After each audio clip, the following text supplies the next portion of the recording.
கள்ளக்குறிச்சியில் விஷசாராய மரணங்கள் எண்ணிக்கை அதிகரித்துக் கொண்டே வரும் நிலையில் பல்வேறு கட்சிகளைச் சேர்ந்த சட்டமன்ற உறுப்பினர்கள் கருத்துக்களை தற்போது பார்க்கலாம்.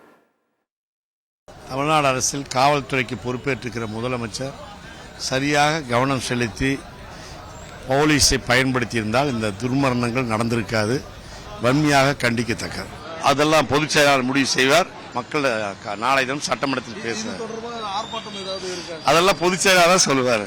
கள்ளச்சாராயம் குடித்து இறக்கின்றவர்களுடைய அந்த நிகழ்ச்சி இனிமேல் தமிழகத்திலே நடைபெறாமல் பார்த்துக் கொள்ள வேண்டும். போலீஸ் உயர் அதிகாரியும் கலெக்டரையும் அங்கிருந்து மாற்றப்பட்டிருப்பதற்கு கண்டிப்பாக நான் முதலமைச்சருக்கு பாராட்டுகின்றேன். ஆனால் முதலமைச்சர் அவர்கள் தமிழகம் முழுவதும் எல்லா மாவட்டங்களிலும் கள்ளச்சாராயம் இருக்கின்ற நிலையில் உயர் அதிகாரிகளை உடனடியாக எல்லா இடங்களிலும் தேட வேண்டும், பிடிப்பவர்களை கடுமையாக தண்டிக்க வேண்டும் என்று கேட்டுக்கொள்கிறேன். தமிழகத்திலே கள்ளச்சாராயத்தினால் உயிரிழப்புகள் என்பது கடுமையான அதிர்ச்சியை, வேதனையை ஏற்படுத்தி இருக்கிறது.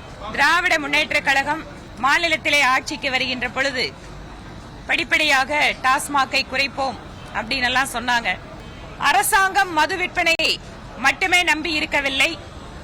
ஆனால் டாஸ்மாகை மூடினால் கள்ளச்சாராயம் பெருகிவிடும் என்பதுதான் அரசாங்கத்தினுடைய பதிலாக இதுவரைக்கும் இருந்து வந்திருக்கிறது. இப்போது இது இரண்டாவது மிகப்பெரிய ஒரு பாதிப்பை ஏற்படுத்தக்கூடிய சம்பவமாக இருக்கிறது. அரசாங்கத்தினுடைய இந்த இயலாமை, அலட்சியம் இவற்றையெல்லாம் நிச்சயமாக மக்களிடம் கொண்டு சென்று சேர்ப்போம். காவல் நிலையத்திற்கு அருகே கூப்பிடு தூரத்தில் வெளிப்படையாக நடக்கிற இந்த நிகழ்வில் உளவுத்துறையின் தோல்வி பெருமளவிலே இருக்கிறது. ஆகவே இப்படிப்பட்ட நிகழ்விலே உளவுத்துறை காவல் அதிகாரிகள் மீது ஏன் நடவடிக்கை எடுக்கவில்லை என்கிற கேள்வியும் எடுகிறது. பணியிடை நீக்கம் என்பது ஒரு தண்டனை அல்ல என பல தருணங்களில் நீதிமன்றங்கள் தெளிவுரை தந்திருக்கின்றன. அது ஒரு விசாரணை நடைமுறை. ஆகவே இது தண்டனை அல்ல. தவறிழைத்த குற்றத்திற்கு உடந்தையாக இருந்த காவல் அதிகாரிகளை உடனடியாக கைது செய்ய வேண்டும்.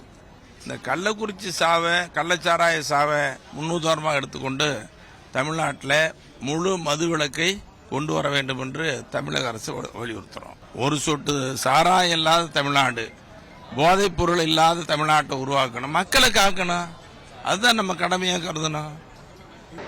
தமிழ்நாட்டில் எந்த ஆட்சிகள் இந்த மண்ணில் நடைபெற்றாலும் இந்த கள்ளச்சாராய சாவுகள் அல்லது விஷச்சாராய சாவுகள் தொடர்கதையாக இருந்து வருகிறது.